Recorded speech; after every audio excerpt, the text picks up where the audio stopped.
to a particularly spooky Halloween special of Cast Iron, a podcast all about metal. I am Alan Williamson, the editor-in-chief of 5 out of 10 magazine, and I'm joined as always by Lewis Clark. Hello there. You alright, buddy? I am pretty good. I've just been to Germany, actually. And, yes, I've been following your exploits. which makes a lot of sense, because this time we're listening to a special spooky Halloween double bill of Helloween, not Halloween. Yep. And those albums are The Keeper of the Seven Keys, Part 1 and Part 2. It's Helloween.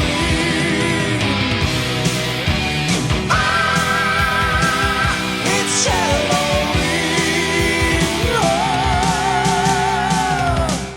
Yep, so I was in Frankfurt over the weekend, possibly the least metal place in Germany. I actually, Slipknot are playing there next year. Oh, okay. They're playing everywhere next year, so, you know. They can't help themselves. Yeah, it's the capital, it's basically the finance capital of Europe. So you've got the European Central Bank, Deutsche Bank, Commerzbank. Yep. And as you can imagine, not a big metal scene. Yeah. So you thought you had escaped the Iron Maiden-esque sort of heavy metal and wailing power metal of the 80s. Yeah. Well, this is the thing, because I obviously had a little look on Wikipedia prior. Well, once it's been chosen, and doing a little bit of research prior to listening to them, and the genre is very much listed as power metal, and I'm like, oh, okay, yeah, that could be a bit of fun. And then I started listening to Keeper Part 1, and it's pretty much just old school 80s heavy metal in the Maiden style. So, it really is. I copied it to my phone before I went to Frankfurt, and I was listening to it on the bus on the way to the airport. I was just, Lewis is gonna hate this after the whole stuff about Steve Harris playing Too High Up the Neck and all that controversy from the first episode, and it's all come back now with an album that sounds very similar, and in fact, I think kind of out Maiden's Maiden. And I don't mean in a quality way. I mean that it takes all the Maiden-esque tropes and turns them up to 11. Oh, I mean, definitely with Part 2, I can agree with you on that in that regard. But Part 1 definitely feels like it's cut from a similar cloth, and sort of follows the cliches of that genre quite tightly, I think. But yeah. So we should probably explain. So these are two albums. It's The Keeper of the Seven Keys Part 1 and Keeper of the Seven Keys Part 2. And they were originally planned to be a double album, but the record label wanted to release them separately. So the first part came out in 1987, and the second part was 1988. And one of the interesting things about the two albums is that you'd think with something called Part 1 and 2, that evokes concept albums. Yeah. But they're not. They are pretty much completely unrelated. And I have the little book of liner notes here with me.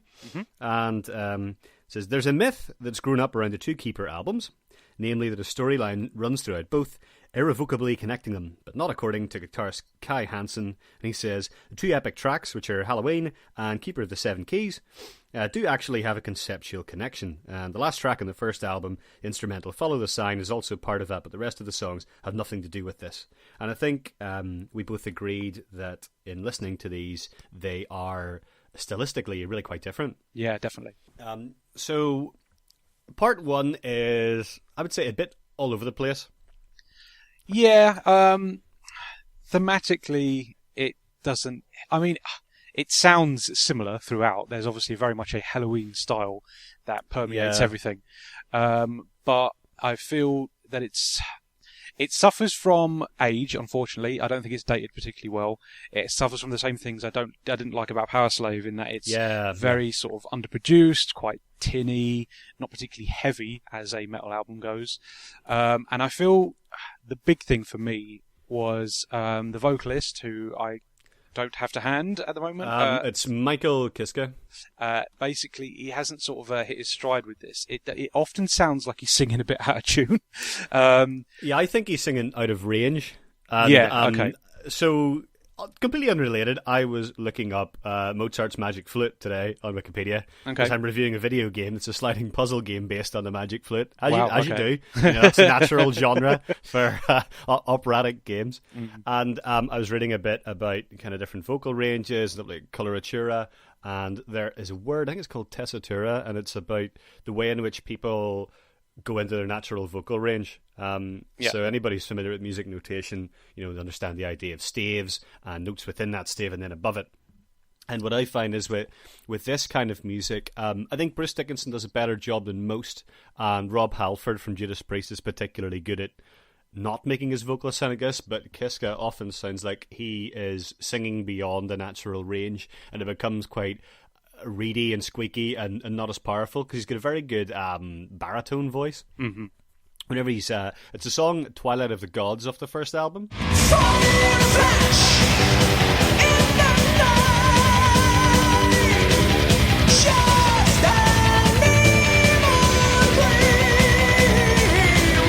And it was the Twilight of the Gods. That sounds really good, and especially at the very end there's a really lovely sort of 2 or 3 part vocal harmony, and it sounds ace, but a lot of the time it just sounds wrong, especially in a future world. 'Cause we all live in future world, a world that's full of love.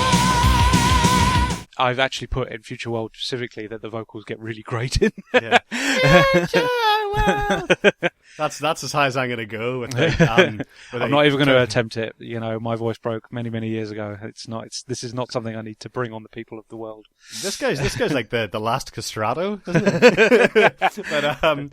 but it is very much par for the course with this style of music, and it does sound heavily influenced by Iron Maiden, who, although they are not a power metal band, are often seen as a big influence in that genre. Oh, I can totally see that. And if you were going to tell me, what bands influence things like power metal, Maiden would definitely be on the list. Yeah, power metal is basically Iron Maiden mixed with Motorhead. So you're taking new wave of British heavy metal, so you're kind of Maiden and Priest, but you're also mixing that with speed metal, which is Motorhead, and speed metal is basically proto-thrash, if you like. So you're thinking of bands like Gamma Ray, Blind Guardian, Nightwish, Dio, another power metal band. Then you also get, as the genre evolves, you get a couple of bands that sort of cross the line between power metal and melodic death. So I'm thinking of bands like Kalma and Children of Bodom would be other big ones. Yeah, definitely. But you expect very fast-paced, thrashy kind of riffs, soaring vocals, and usually gibberish lyrics. Yeah, definitely. But yeah, in Keeper of the Same Keys Part 1, I'm definitely feeling more that this is... It's power metal in, its infancy, but it's still very much influenced by heavy metal, the very traditional sort of Maiden sound. And, I mean, I wouldn't say it's... The second part definitely gets more thrashy. I feel like this one sort of music is very musically similar to Maiden, and it's got that sort of galloping sort of drum and guitar work, that lovely sort of diddle. Yeah, I was thinking about your right snare comments from Well, from in this, Maiden I've episode. said in this one, it changes it up a little bit. It's a snare hi hat. Okay, so what did you like about the first part? So the first part, the thing I like about Helloween that continues through both parts actually is how overblown and pompous they are. Yeah. It's really fun. So it starts with Initiation, which is basically just an intro track.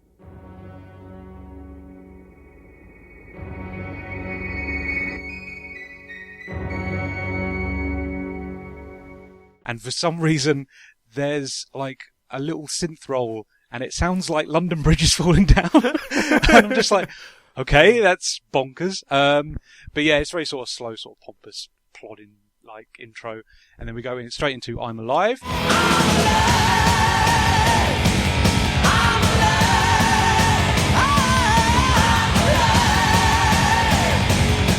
Which I did enjoy. Like I've mentioned in my notes that that galloping guitar work is totally in there, and we establish the high-pitched wailing style of vocals that's going to happen throughout the record. It's the air raid siren. Yep, totally. Yep. I think it suffers once again by just being overly long a lot of the time. Hey, this album is done in under 40 minutes. So, yeah, but like Keeper one is really, really quite short, and I know what you mean that there's not a huge variation of ideas, but it is kind of, it gets in, gets out, and then it's like the thing I had with I'm Alive in particular is that most of this song is basically a solo, and it's like, all right, I understand you want to punctuate this song with a big, impressive bit of guitar dueling or whatever like that, but it just completely drowns the rest of the song. Like I want more time, with the chorus and generally appreciating what you're doing melody wise.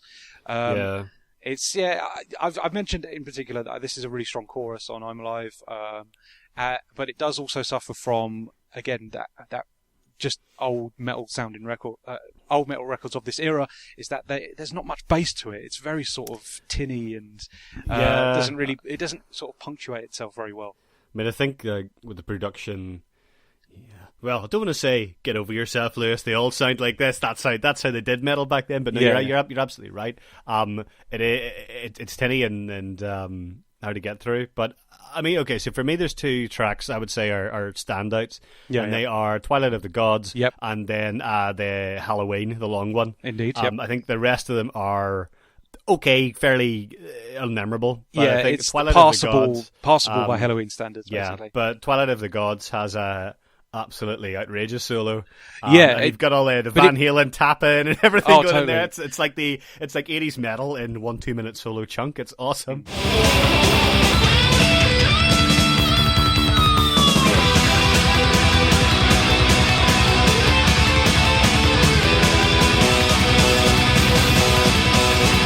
It builds to the solo really well, though. I think the solo doesn't outstay its welcome. It's a really solid one as well, and it just feels like the way the song flows. It's like it's taking you there, and it's going to happen. And when it happens, it's really it just punctuates the whole thing really well. The only thing I've mentioned is that I think, again, like he's singing out of range at the start of the song, but I think he sort of he finds his comfort zone sort of in the verses and in the chorus later on, and then I start to enjoy it a lot more. It's a really fast-paced track. It's stupid and overblown, which is totally like what I'm into with Helloween, I've got to say. I like my music pompous and po-faced, and I have to say that these Helloween boys just take it a bit too far. But no, it's really good fun, and I love the little flourishes of the weird voice effects, all the sort of crazy bits and pieces. There's so much weird stuff in this, especially the track Rise and Fall in part 2 has a couple of memorable whistles. But no, Twilight of the Gods is definitely a really good song. Really good. And Helloween.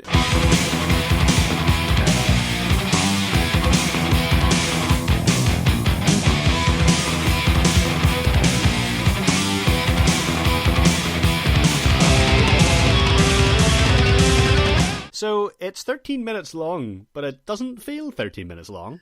I didn't think it didn't feel like Rime of the Ancient Mariner long to me. Like it is, no. Obviously, I would agree with you in about. that regard, but I did still feel like it probably could have ended around the 6-minute mark. In fact, like I was listening to it, and it was like there was like a little sort of a fill which sounded like the song should have ended, and it didn't. And I was a bit like, okay. There is a radio edit or a video edit that's 5 minutes long. See, I think that would be the way to. Personally, for me, I think that would be the way to like take this song in, because the first 6 minutes are brilliant. Like it's probably the best song on the album, and again, it encapsulates all those things that we talked about with Twilight of the Gods. There's a really lovely galloping riff and the double bass drumming, which is really good fun. A great chorus, really strong. It's just a really fun song. But then for the final 6 or 7 minutes, it is just wall to wall solos over and over again, and it's like, this is exhausting. Give the people what they want. Well, I mean, there is an element of that. Obviously, this is metal at the end of the day, and people do want to hear heaviness and solos and outlandishness. But I just feel like Helloween takes it a little bit too far. So yeah, bit of a shame that. But yeah, no, I mean the first half of Helloween is a really good song, and probably like I say, the strongest thing on here. However, I wouldn't say it was my favourite song on the album. On this album? No. Is your favourite song on this album Twilight of the Gods? Yes, it is. Yeah, it's my favourite too. Yay! Hey, excellent Okay, stuff. so you can guess my favourite track on part 2. Okay. So before we talk about part 2, let's talk about 2-part albums, because there's been quite a lot of them and they're often crap. You've kind of got 2 ways to do a 2-part album. You've got the sequel to a really popular album when a band's trying to revive its popularity. Mm-hmm. That would be something like Queensryche's Operation Mindcrime 2, which is obviously the sequel to Operation Mindcrime, which is a really good album, and sequel is not very good. Mm-hmm. The other one would be Queen and Cambria, and let me find the full name of the album, because I always call it No World or No Hope for Tomorrow. Yeah, their albums always have ridiculously long titles. But that's part of the fun. Okay, so the first album is Good Apollo and Burning Star 4, From Fear Through the Eyes of Madness, and the second part is called... I can't even read that in iTunes. I'm going to have to open up the ID3 tags. It's it's Good Apollo and Burning Star 4 Volume 2, No World for Tomorrow, and it came out many years after Part 1. Yeah. Then you've got the alternative strategy, which is to release 2 albums in close succession, and those would be Guns N' Roses' Use Your Illusion. So it was 2 albums on the same day. So essentially a double album, but they charge you twice. Yep. And System of a Down's Hypnotize and Mesmerize. We were talking before we started the show and agreed that Hypnotize was shit and Mesmerize was really good. Yeah, no, definitely. I actually have really good memories of Mesmerize because it was one of the very few albums I bought whilst I was just, out shopping with friends, and then we came back and we all listened to it front to back, and it was like, I've never done this, and it was such a good, and because it was such a great record as well, we felt like it wasn't like a weird way to spend our time as a group of people. It was honestly like a really fun thing to do. It's the one with BYOB and Old School Hollywood. That was a good fun song. Yeah, God. It's the one with what's the line? My cock's much bigger than yours. It can walk right through the door. Isn't that it? Isn't that Violent Pornography off Hypnotize? I think it's not Cigarro. Is that not it? Oh, it could be. Yes. Yeah. But anyway, we should cover that. We should cover that another day. Oh, definitely. These 2 albums, as we said, were released. They were planned to be a double album. Yep. And they were released within a year of each other, which seems really strange because they sound totally different. And part 2, we both think, is actually much better. And it feels more evolved and a bit more lighthearted. Definitely. I'm totally in agreement with their record label on this regard. I think they needed to be released as 2 separate albums because, thematically they're quite different.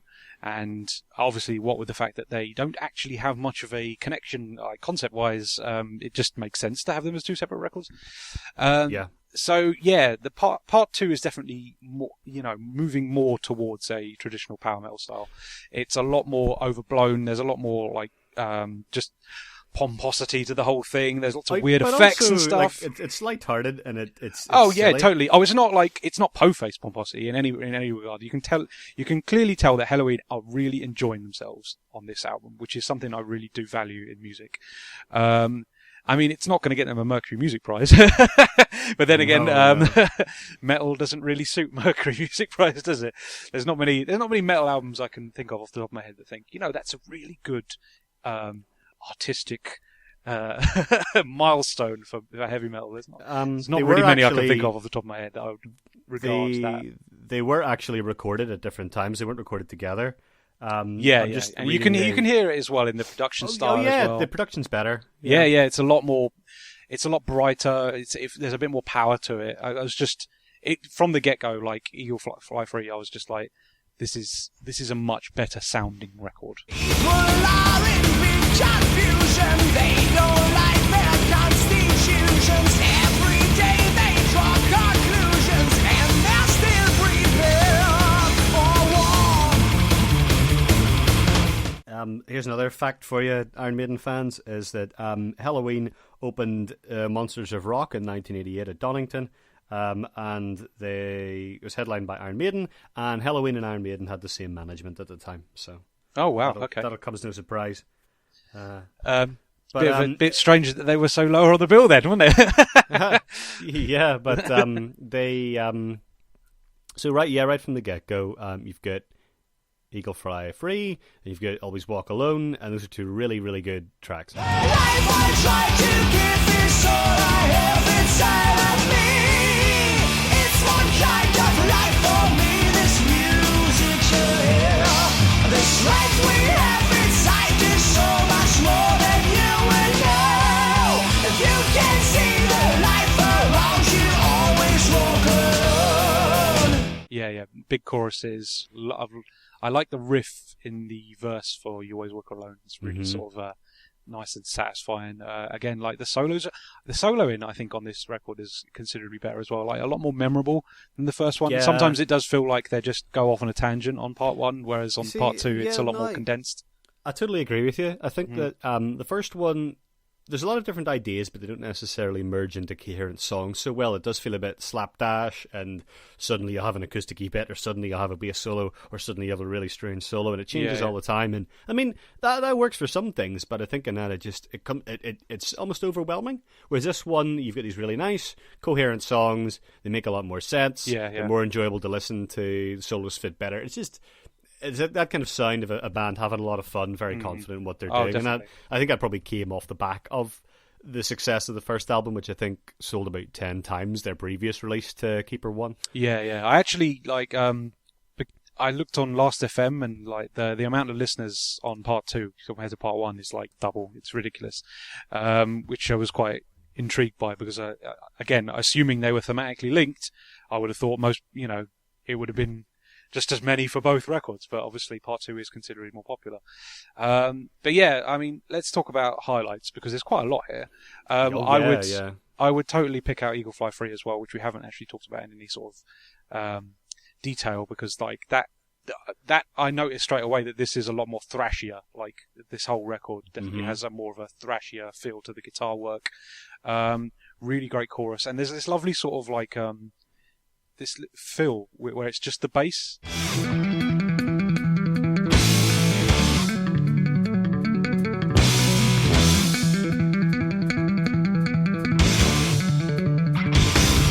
I thought you would enjoy that. Yeah, it wasn't a solo as such, but it was just a nice little bass riff, and it was on its own, and it was like, really nice and satisfying. That I really enjoyed that, and it has a really overblown outro with the brass section in the back as well, which I really enjoyed. Yeah, I heard the trumpet tone as making my dinner there. It's like, what? Where did that come from? Oh, it's great. I mean, there's lots of that on this record though, because like I mean, we've talked about You Always Walk Alone, but let's talk about Rise and Fall as well, because I know you're not a big fan of this one, but I really enjoyed this.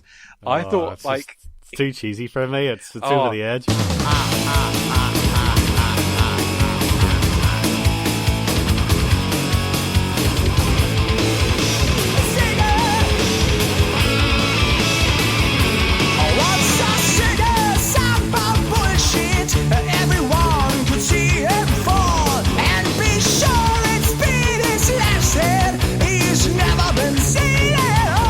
Because it's punky, it's not as traditionally metal as the rest of the album. It's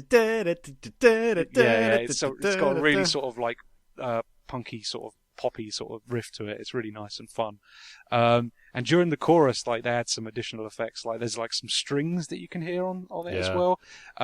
There's a really fun solo I like on it. And there's all these really mad effects at the end of the song. It's whenever I like the bit he's singing about he couldn't get it up, and he goes woo. yeah. Tin whistle. It's just so daft, and I was really enjoying it, because it was like, okay, this is like Helloween. They know how to have fun, and they know like how to add this element of like overblown pomposity to their music. But this was like cranked to 11 on the pomposity scale. It was just like ridiculously fun, and it ends with like sheep as well, which is just like you can't take it seriously. It's brilliant. But it's a similar kind of sound to whenever Maiden do silly songs like Holy Smoke is one of those ones. And the video for that's just them playing football out in a garden. Amazing. Why not? But it shows you that metal can be really funny and silly, and you don't get that in a lot of modern power metal. It is a bit more serious. Totally. I mean, I think the problem with it is because power metal has established itself to a point now where it is kind of po-faced. And the fact that Helloween are not kind of makes it sit in this weird position where it's like they're not taking the piss, but they are having a lot of fun, and it's like I like that a lot. There's there's just something about it. It's it's an interesting thing. But yeah, you didn't like it. You don't like Rise and Fall. Well, I mean, at first I thought, oh, this is cackney. I wish I could skip this, but it's a grower. It's a grower. I can appreciate the fun of it. You wouldn't want to complete, because basically compared to the totally po-faced Keeper of the Seven Keys, which is total thematic nonsense. It's good to have something like that to balance it out. So I've softened, I've mellowed my position. No, fair enough. Then we follow up with Dr. Steen. Yes, Dr. Steen. Yeah, because I thought it was Stein initially. No, it's Dr. Steen, and I think that's mainly to make it rhyme. Oh, I see. Right, okay. Well, because even if it was in German, it would be Dr. Stein. It wouldn't be Doctor. It wouldn't be Steen. Yeah, no, it's a bit strange. Unless everything I know about German is wrong. But this is like the first time the album sort of takes a little bit of a tempo change. It gets a little bit more mid-paced, this song, I think. And it's kind of really chuggy driving, but slower riff. Yeah. There's a nice like trade-off between the overblown nature of their music to actually like really strong melody on this song, I think. And it's really catchy. Like it's not their most like powerful overblown track by any means, but it's still just like it's interesting actually, because Alan made me do some further listening, and there's do you want to hear the story behind this? Okay, go for it. Okay, so as I said, I went off to Frankfurt and I synced this album to my iPhone. Now, I have been using Apple Music, and I'm writing a blog that explains all of the failings of Apple Music. One of them is live music. Another one is that they won't let me listen to the entire In Flames back catalogue because they've lost the licenses, even though I have the original discs. But the third problem is it sometimes gets confused. So I have the Keeper of the Seven Keys Part 1 and 2 Deluxe, which are CDs, ripped them into iTunes years ago. But whenever Apple Music tried to sync them, it didn't line up the tracks very well. So one of the problems I had was I couldn't listen to the long version of Helloween, and whenever I looked in the music window, it said I was playing both the video edit and the original at the same time. That was fun. Okay. So I was listening to Part 2 on the way back from Frankfurt, and I was like, metal, metal, metal, and then suddenly there's two people playing saxophones. And there's Dr. Steve goes fighting creatures, lets them run into the night. They become great rock musicians and live time this right.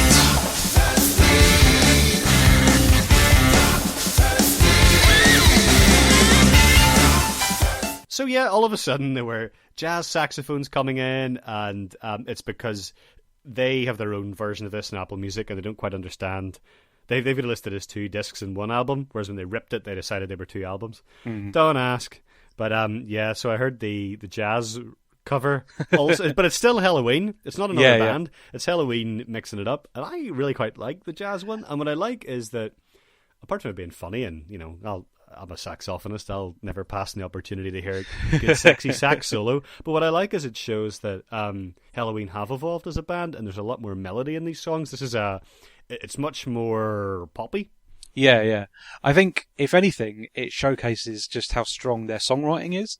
Yeah. Because it works very well in both styles, bizarrely. Yeah. But yeah, that version of Dr. Steen comes off an album called Unturned, I think it is. Or Unarmed. Unarmed, sorry, that's it. And basically, it's them doing a greatest hits record, essentially, but re-recording everything in sort of like a big band brass or jazz, over-the-top, silly pop style. And do you know what? I'd really like to hear more of it, to be honest with you, because if anything, like, that version of Dr. Steen actually really solidified, like, this is a really well-written song. I think in lesser hands, this would sound pants. It would sound like the theme tune to the Munsters. Yeah. But they do a really good job of this. No, totally. Then we have the ballad. We got the right. There's a ballad. It's okay though. It's all right. There's a ballad on part 1 as well, which is A Tale That Wasn't Right, which is obviously just something that they do. They hit the midpoint of their record, and it's like, okay, let's change the pace a little bit, and then we can come back for a big send-off sort of thing. Mm-hmm. I liked March of Time a lot, actually. I thought that was a really good song. I like the sort of Spanish flamenco-y guitar. It's really sort of silly and overblown again. Really good fun. Yeah, we've been got you leading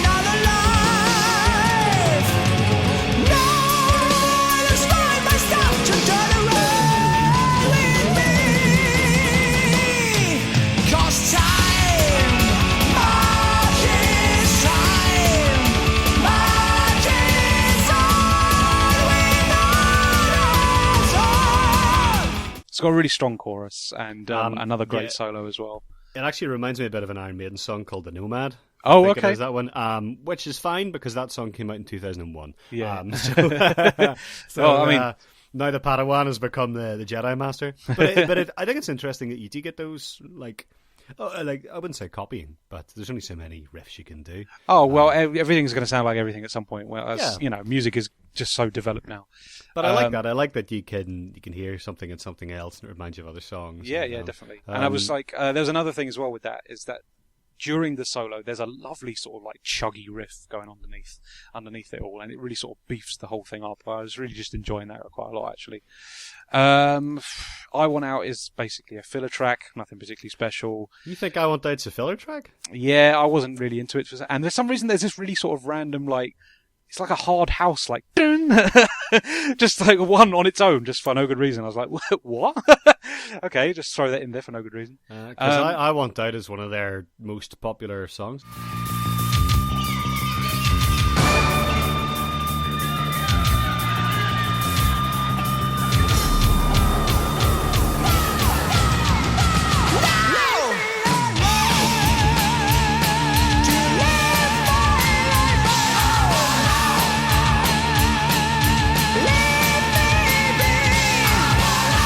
Really, I wasn't. Yeah.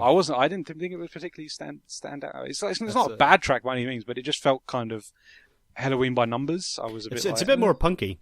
Yeah, but then again, I suppose this whole album is really. It's definitely, you know, it's a lot more punchier as in regards to the first one. Then we got Keeper of the Seven Keys, which we've already mentioned is pretty damn pompous and overblown and po-faced. And it's all just like. Nobody cares about these 7 keys, and nobody cares because it's not a concept album. Yeah, it's a bit of a strange one because it's like it does feel like it's supposed to be tying up, like, you know, storylines and things, but it's just like it just sits so far apart from everything else. It's a bit strange as well because it's kind of like a ballad for most of the song, but then there's these few moments every now and again where it gets sort of thrashy and it picks up and then it sort of ebbs away again and gets slow paced, and it's just like, oh, this is really sort of badly paced song. Only hope shall it hear the Satan who won't let us begin.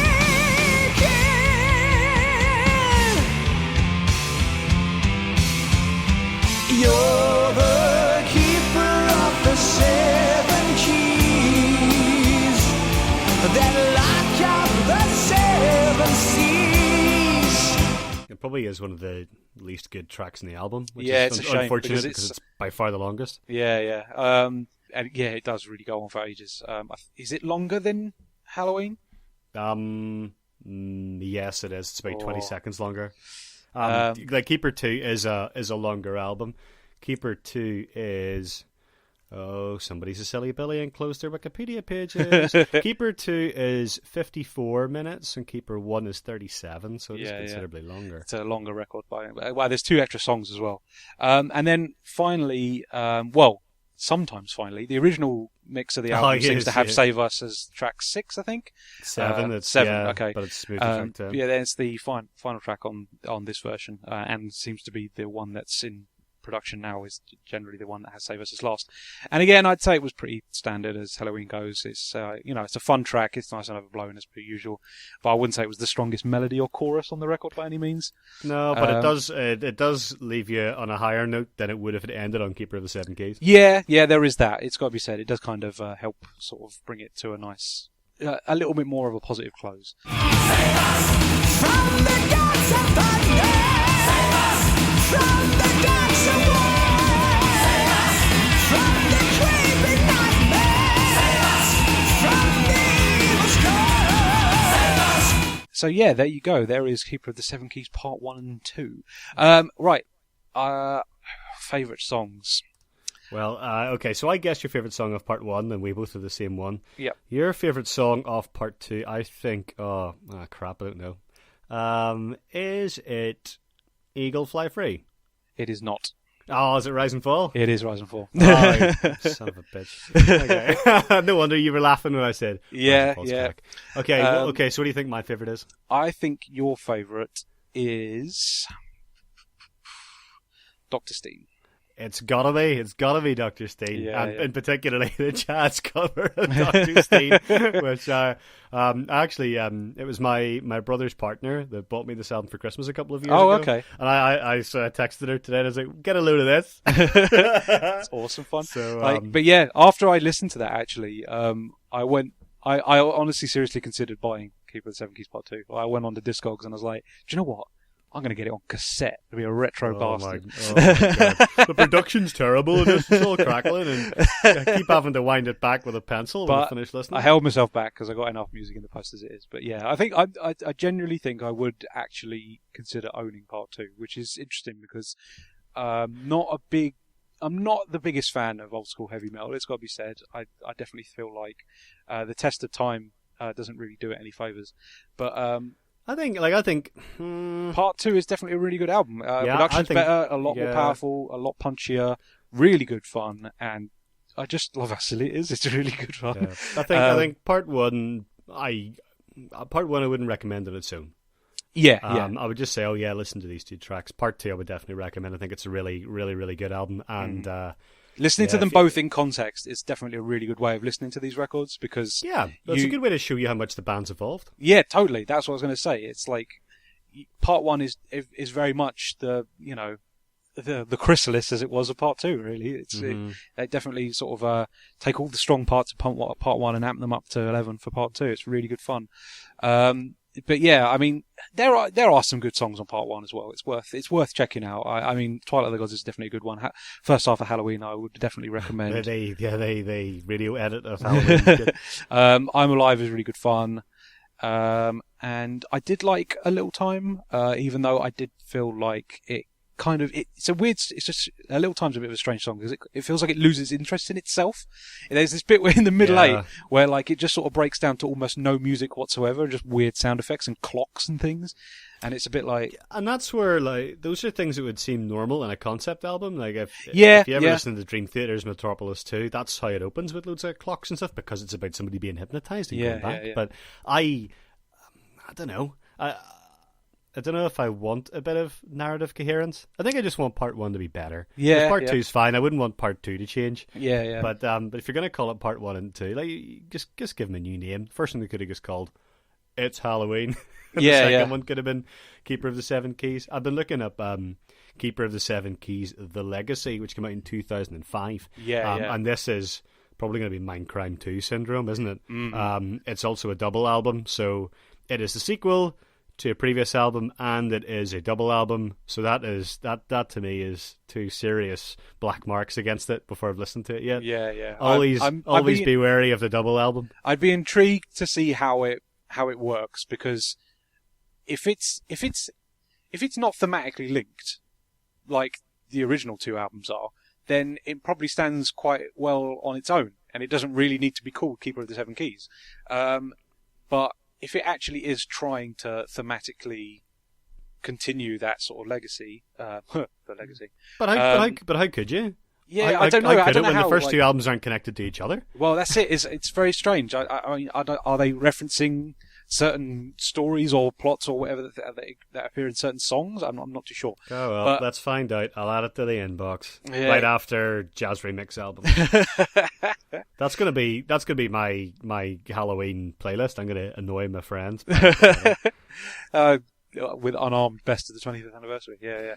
I've definitely got to check that one out. That sounds like a really good bit of fun. I think, look, there's like Eagle Fly Free is on here as well.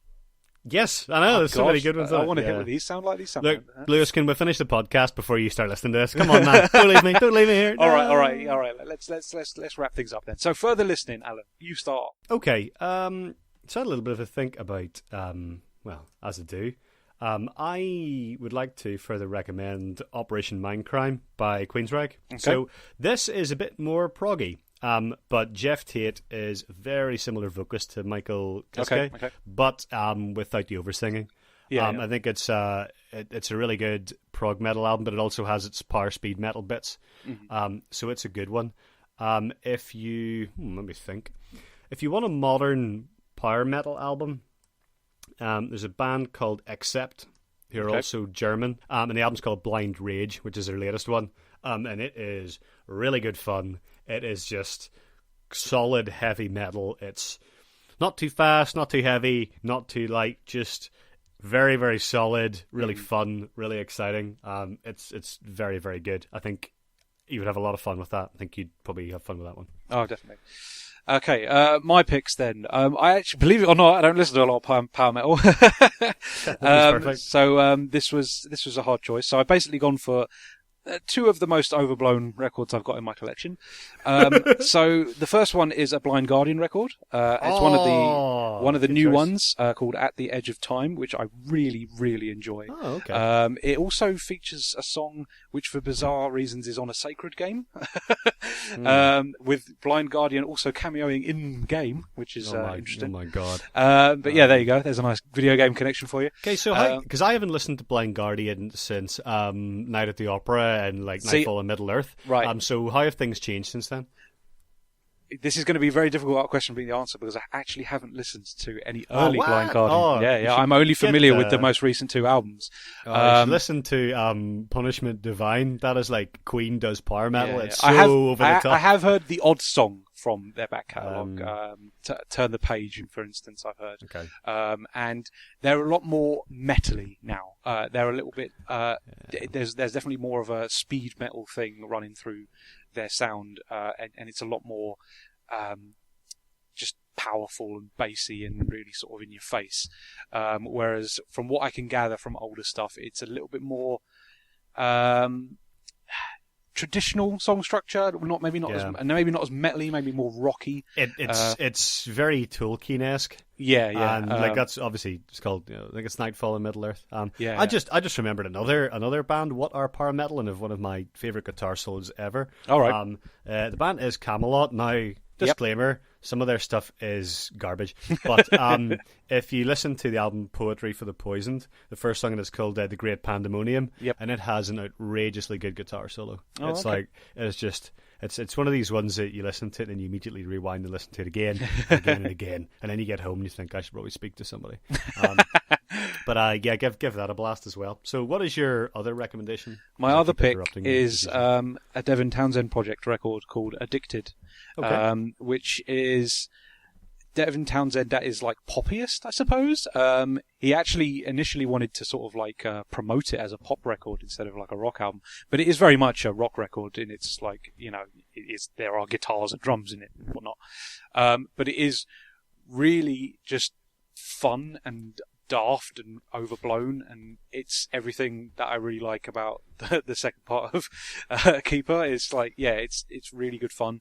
There are some outstanding tracks. There's a really good re-recording of Hyperdrive on it, which appeared on his Ziltoid album, but with female vocals. So it's just really, really fun. A really good record, and certainly something from his most recent back catalogue that I would highly recommend. I am ashamed to admit that my knowledge of the Devin Townsend canon is pretty much zero. Oh, well, I mean, that's something we should explore at some point, because he's a very intriguing gentleman and a bizarre career, it's got to be said. He's an intriguing gentleman. That makes me imagine him in a pair of striped trousers and a top hat, twiddling his moustache and cane. Well, you wouldn't be too far off, to be honest with you. He has definitely appeared in some bizarre outfits during some of his shows. He did a fantastic one. Lots of different stuff like thrown into it. Called the Retinal Circus, which basically was like his theatre production, but using his own music. Oh, it was absolutely bonkers, and he definitely appears in some pretty mad outfits in that one. But Devin Townsend Project, Addicted, is my other pick. So I guess there's only one thing left to say, and that is have a very spooky Helloween. Yeah. Happy birthday to my brother Mark, who will be 22 according to my calendar. Hey. I know the year he's born, but I can't calculate ages like that. So happy birthday to Devil Child, and I think we're gonna stop telling people what the next album is going to be, because we just keep it's completely inconsequential. We're gonna surprise and astound you once again. Yeah, no, definitely. So in the meantime, you can find us at castironshow.co.uk. Yep. You can follow us on Twitter at castironshow, and you can like us on Facebook, and we basically regurgitate stuff that's on the blog. Pretty much. If you want to follow us separately as well, Alan is AG Bear, on Twitter, and I am at Sonic Yoda. I also write for a website called UK Scum Scene, which I didn't mention at the start of the show. So. Yeah, sorry, my bad. Yeah, don't worry about it, fella. But yeah, there's a new review of a Down I Go record on there today, so yeah, go and check that out if you wouldn't mind. Check it out, or else, right? Or else I'm stopping. That's it. No more. No more UK Scum Scene. The next podcast will just be 40 minutes of silence in protest, grumbling, just a low grumble. Why am I doing this? But thank you for listening. Yep. Do give us a review on iTunes if you like the show. If you don't like the show, tell us why. We can change. We can improve. Just like Keeper of the Seven Keys 1 to 2. Yeah, definitely. We can change and be a little bit sillier and a bit more melodic. So a bit more fun, I like all that. But we'll see you soon, and thank you for listening. Bye bye.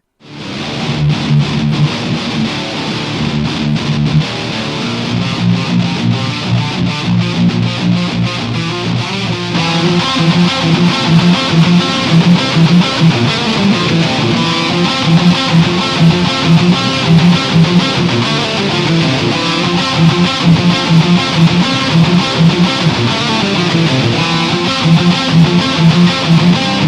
back.